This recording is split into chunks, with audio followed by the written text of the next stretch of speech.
జాజి మల్లి నీ జతగాడు కోటి సూర్యులకు సరివాడు నీతో ఏడడుగులు వేస్తాడు.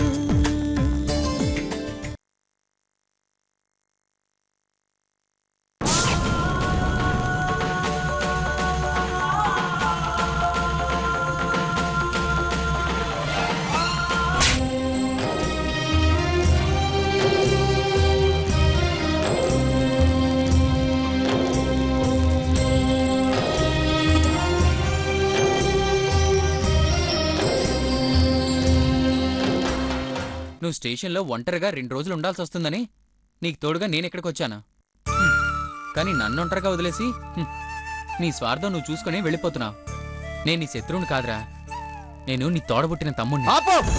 మన మధ్య బంధం ఎప్పుడో తెగిపోయింది. ఇంకొకసారి అన్నా తమ్ముడని మాట్లాడేపో నిజంగానే చంపేస్తాను. ఏమయ్యా, ఇది స్టేషన్ అనుకుంటున్నారా మీ ఇల్లు అనుకుంటున్నారా? వెళ్ళండి సార్. వదిలే వెళ్దాం పద.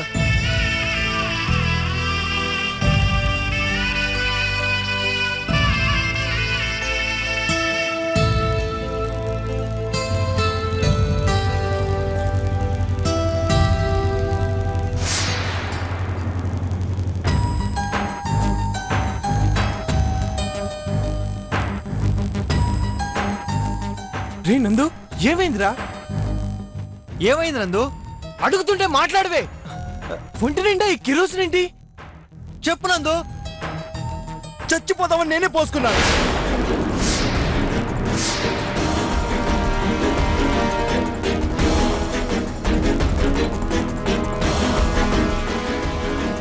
రేయ్, నీకేమైనా మెంటలా? మాట్లాడితే చచ్చిపోతానంటావేంటి? నీ జీవితంలో నీకేదైనా పెద్ద సమస్య ఉందంటే అది నీ పెళ్లి మాత్రమే. ఆ ప్రాబ్లం కూడా నేనే క్లియర్ చేశాను కదా. ఇంకేంట్రా? ఏంటి నిన్ను నువ్వు తగలబెట్టుకోవాల్సినంత అవసరం ఏంటి నీకు? అసలు నీకు చావంటేనే తేలికైపోయింది. నాకు చావంటే తేలికైపోవడం కాదురా, నా బతుకంటేనే అందరికీ తేలికైపోయింది. నా బతుకంటేనే అందరికీ తేలికైపోయింది. ఏమైంది? ఏంటి నీ ప్రాబ్లం? నీ చెల్లి. ఏంటి నందు, మళ్ళీ తనేమైనా ప్రాబ్లం చేసిందా? నా జీవితాన్ని నాశనం చేయడానికి కంకణం కట్టుకు కూర్చుంది. గ్రహణం పట్టినట్టు పట్టింది, నన్ను వదలట్లేదు. ఏయ్, సోదాపి ముందు అసలు విషయం ఏంటో చెప్పు. నిధి మీనాక్షి దగ్గరికి వెళ్ళి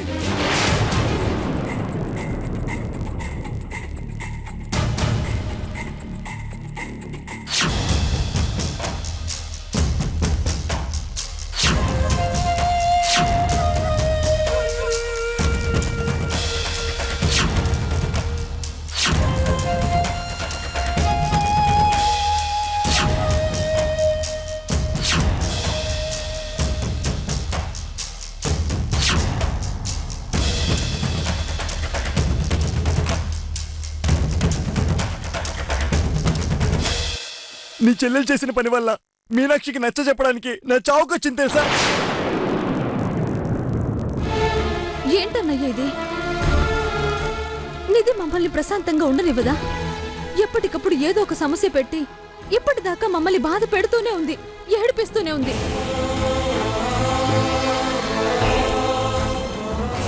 ఇక భరించే శక్తి ఓపిక మాకు లేవన్నయ్యా. దయచేసి మమ్మల్ని వదిలేయమని చెప్పండి అన్నయ్య. ఏదైనా తేడా వస్తే అమ్మ నాన్న గుండె పగిలి చచ్చేలా ఉన్నారు. ఒకవేళ అలాంటి పరిస్థితే గనక వస్తే మా పరిస్థితి ఏంటో ఒక్కసారి ఆలోచించండి అన్నయ్య. మేం శత్రువులం కాదన్నయ్యా, మీ చెల్లెళ్ళం. తనకి సర్ది చెప్తావో నచ్చ చెప్తావో ఏదో ఒకటి చేసి మా జోలికి మాత్రం రాకుండా చూడండి అన్నయ్య. ప్లీజ్ అన్నయ్య. వరు, దాంతో నేను సీరియస్గా మాట్లాడతాను. ఇక మీద ఎలాంటి ప్రాబ్లం రాకుండా చూసుకునే బాధ్యత నాది. ప్లీజ్ రా. ఏంటి ఇంకా చూసుకునేది? ఇక ఊరుకునే ప్రసక్తే లేదు. ఈ రోజుతో దాని సంగతి తెలుస్తాను. నందు, నందు, నందు నేను చెప్పేది విను. నందు, నందు నేను చెప్పేది మాట. నందు, నందు, రే నందు, ప్లీజ్ నందు. వరు, ఏదైనా గొడవ అవుతుందేమో, మేము వెళ్తాం. బాయ్. నేను వస్తానన్నయ్య. ఎందుకు వచ్చి ఏం చేస్తావు? మా ప్రాబ్లం సాల్వ్ చేసుకుంటూ మాకు తెలీదా? నువ్వెందుకు మధ్యలో పెద్ద పుడింగిలా? నీ పరిధి ఎంతవరకు అంతవరకే జోక్యం చేసుకో. చనువు ఉంది కదా అని ప్రతి విషయంలో జోక్యం చేసుకోవాలని చూసావంటే మర్యాదగా ఉండదు. వెళ్ళు. నేను చూసుకుంటా. నువ్వేం భయపడు, జాగ్రత్తగా వెళ్ళు. తను వెళ్తుందిలే, నువ్వు రా.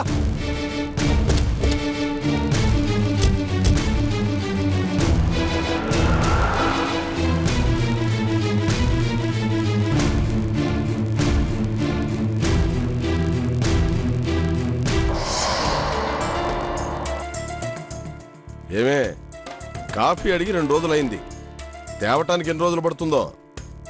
అబ్బబ్బా వస్తున్నానండి, మీకంతా వెటకారమే.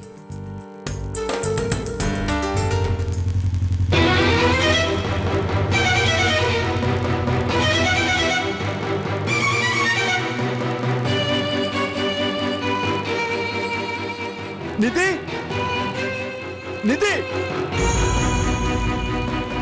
నిధి,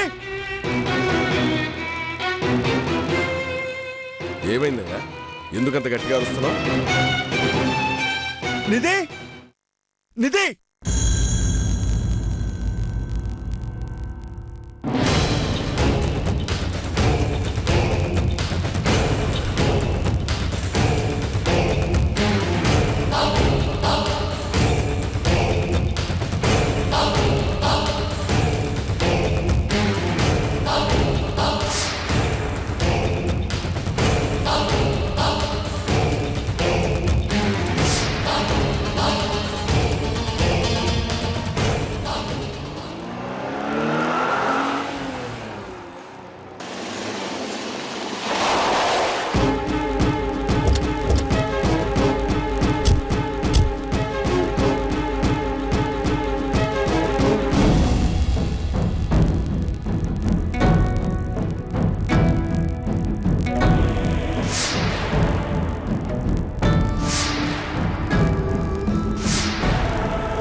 నందు, ఏమైందిరా?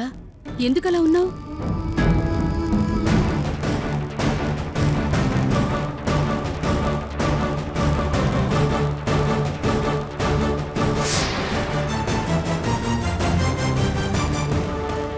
నా జీవితం నాశనం చేద్దామని చూస్తావే రాక్షసి, నిన్ను!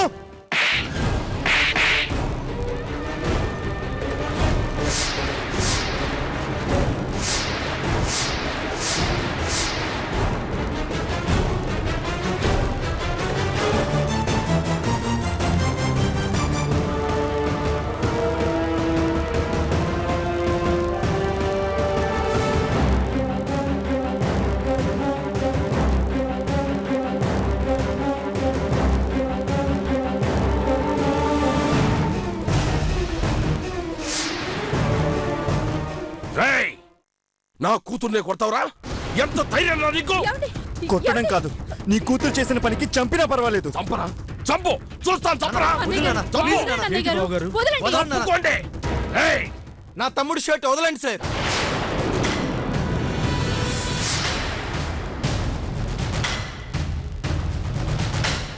నా తమ్ముడిని ఎవరైనా ఒక్క మాట అంటేనే నేను ప్రాణం తీస్తాను. అలాంటిది షర్ట్ పట్టుకున్న ఇంతసేపు నేను సైలెంట్ గా ఉన్నాను అంటే నా చెల్లెలు మీ ఇంటి కోడలు అవడంతో పాటు మీ ఇంట్లో మాకు షెల్టర్ ఇచ్చి 2 రోజులు భోజనం పెట్టారనే కృతజ్ఞత కూడా. అర్థం చేసుకోండి, వదిలేండి సార్. మీలోనే కాదురా, మా బ్లడ్ లో కూడా ఉప్పు కారాలు ఉన్నాయి. మీకే కాదు, మాకు రోషాలు పౌరుషాలు ఉన్నాయి. మీ తమ్ముడు షర్టు పట్టుకుంటే నీకు అంత కోపం వచ్చిందే, మరి నా ఇంట్లో నా ముందు నా కూతురు మీద చేయి చేసుకుంటే నాకెంత కోపం రావాలరా? అసలు నా బిడ్డ మీద చేయి చేసుకోవడానికి వీడేవట్రా? చంపేస్తాను వీడిని. చంద్రశేఖర్ గారు, వదలండి. వదలండి సార్. నాన్న, వద్దు నాన్న. చెప్పేది వినండి. నాన్న, నాన్న, వదలమ్మా. ప్లీజ్ నాన్న. అమ్మా, వదలు. నాన్న, ఆగు నాన్న, వదలమ్మా. చెప్పేది వినండి. ప్లీజ్ అమ్మా, వదలు. వదలండి. ఆగనా, వదలరా, వీడంతా చూస్తాను. పిల్లలు తప్పు చేస్తే తల్లిదండ్రులు తిట్టి సరిదిద్దుతారు. తండ్రివి నువ్వు ఇలా వెనకేసుకు రాబట్టే నీ కూతురు ఇలా తయారైంది. అదే మాట నేనంటే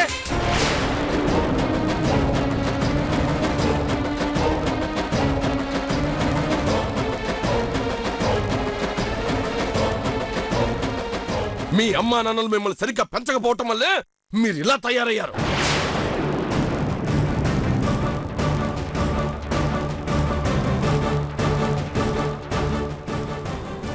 మీకు ఇలాంటి పరిస్థితి వచ్చింది అంటే మీ అమ్మా బాబులు దాన్ని ఎక్కడ పెట్టుకుంటారా? మీకు ఇలాంటి పరిస్థితి వచ్చింది అంటే మీ అమ్మా బాబులు తల ఎక్కడ పెట్టుకుంటారా?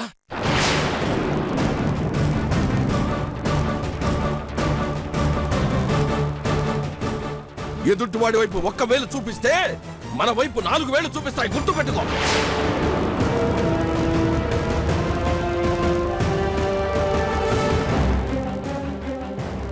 ఏమండి అసలు ఏం జరిగిందో కనుక్కోకుండా ఏంటండి ఈ గొడవ? నందు ఏమైందయ్యా? ఎందుకు ఇలా మాట్లాడుతున్నావు? మీ కూతురు నన్ను మనశాంతిగా ఉండనివ్వట్లేదు. మొదటి నుంచి నా జీవితంతో ఆడుకుంటూనే ఉంది. నన్ను మీనాక్షిని ఎలా విడదీయాలని ఇప్పటికీ ప్రయత్నిస్తూనే ఉంది.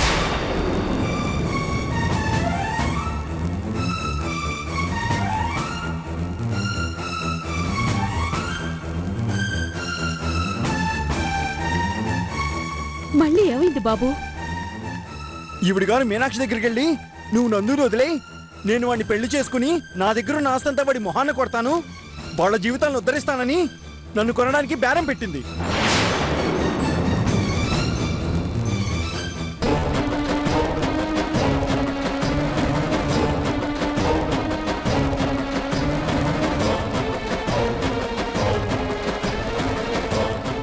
ఇందులో తప్పే ఉంది. నేను చేసింది మోసం అనడానికి. నేనేమైనా దాని ఆస్తి అడిగానా లేక నీ ఆస్తి ఇమ్మని అడిగానా?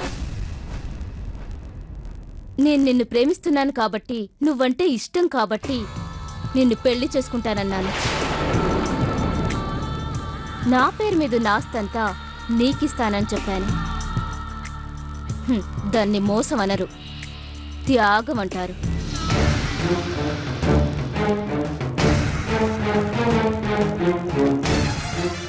రేయ్, డబ్బు లేకపోతే మనిషిని మనిషిగా చూడరు.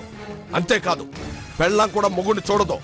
అంతెందుకు, నీ చేతిలో చిల్లిగవ్వలేదని రేపు ఆ పిల్లని నీకివ్వటానికి వాళ్ళు వెనకాడిన ఆశ్చర్యం లేదో.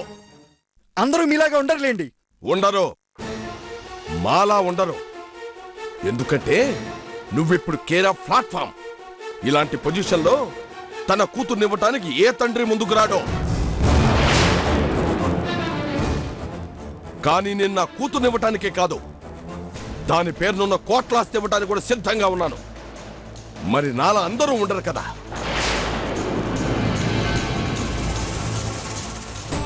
ఇది అర్థం చేసుకోకుండా నేనేదో మోసం చేసినట్టు, వెన్నుపోటు పొడిచినట్టు ఏంటి గొడవ చేస్తావు? ఒక అమ్మాయిని ప్రేమించి పెళ్లి చేసుకుందామని వాడికి ఆ సంబంధం చెడగొట్టి తన కూతుర్నిచ్చి చేయాలని చూసేవాణ్ణి తండ్రి అనరు. నందు, కొంచెం నోరు అదుపులో పెట్టుకుని మాట్లాడితే బాగుంటుంది.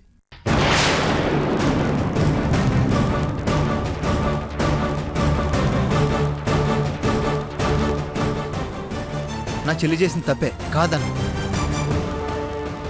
తన తరపు నేను క్షమాపణ చెప్పుకుంటున్నాను. ఇక ఈ గొడవపై ఒరే బుద్ధి తక్కువ సన్నాసి, వాళ్ళని బ్రతిలాడతావేంట్రా సిగ్గు లేకుండా?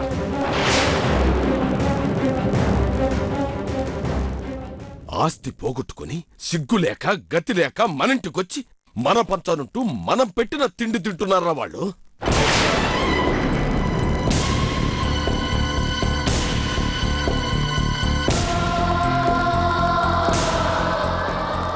అలాంటిది వాళ్ళ ముందు తలొచ్చుకుంటావేరా ఈడియట్? నానా, వాళ్ళు ఎలాంటి పరిస్థితులు ఇక్కడికి వచ్చారు మీకు తెలుసు. నేను రమ్మంటానే ఇక్కడికి వచ్చారు.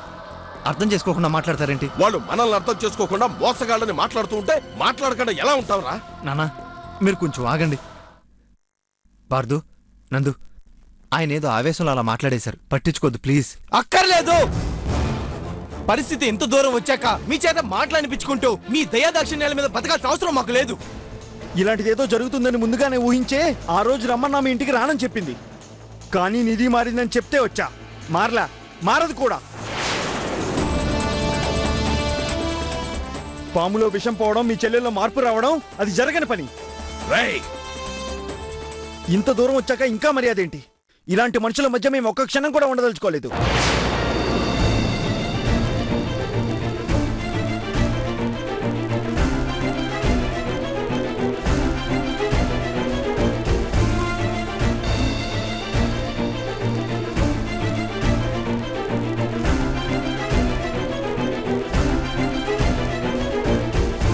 అమ్మా, వెళ్దాం పదండి.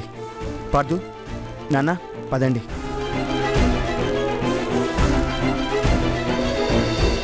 అది కాదు నందు, నేను చెప్పేది విను ప్లీజ్. అవసరం లేదు, చేసింది చాలు. నువ్వు జోక్యం చేసుకోకు.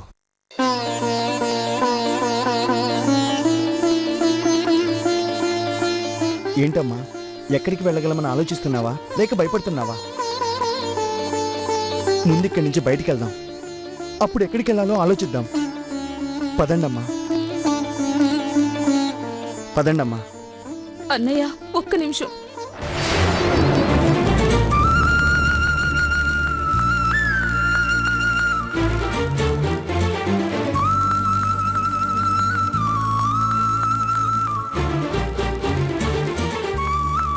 పదండి.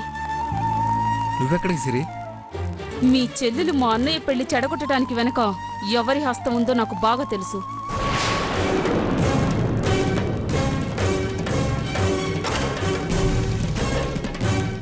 రేపటి రోజున తను నన్నేమైనా చేసినా అందరూ తన్నే సమర్థిస్తారు తప్ప నా వైపు ఎవరు మాట్లాడరు.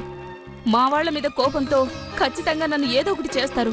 అలాంటి పరిస్థితి నేను తెచ్చుకోదలుచుకోలేదు. నీకేమైనా పిచ్చా? నేనేనా? ఇప్పుడు జరిగిన దాంట్లో కూడా నువ్వున్నావు. ఏం చేయగలిగా? అది కాదు సిరి, నేను చెప్పే. ప్లీజ్, నేను కావాలనుకుంటే నాతో రండి, అంతేకాని నన్ను ఆపాలని మాత్రం చూడకండి.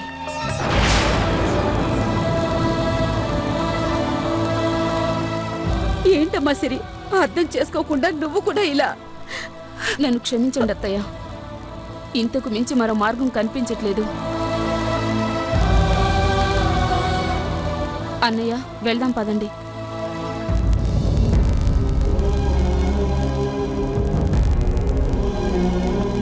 తీసుకెళ్తే మీతో తీసుకెళ్ళండి, లేదంటే నా దారి నేను చూసుకుంటాను. మీ ఇష్టం.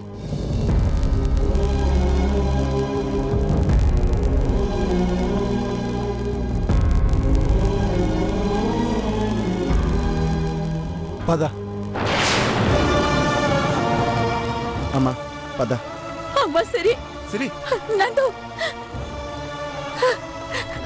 వదిలి గారు, మీరైనా నా మాట వినండి. వదిలి గారు, అన్నయ్య గారు, అన్నయ్య గారు. కార్తీక్, కార్తీక్, సిరి వెళ్ళిపోతుందిరా.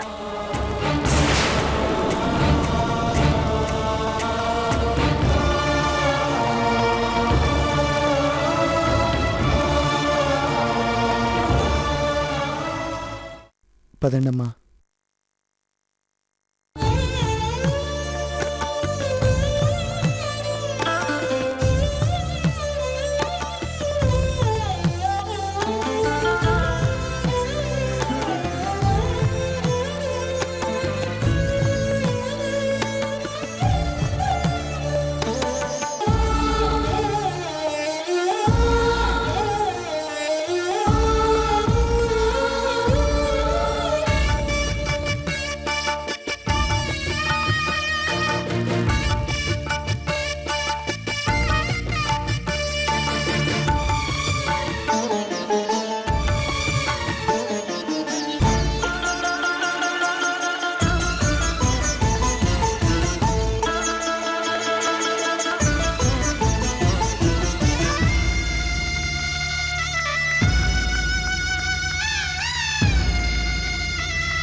జీవితంలో ఇలాంటి రోజు ఒకటి వస్తుందని కాని, ఇలా రోడ్డు మీద నిల్చోవలసిన దుస్థితి ఒకటి వస్తుందని కాని కల్లో కూడా అనుకోలేదురా.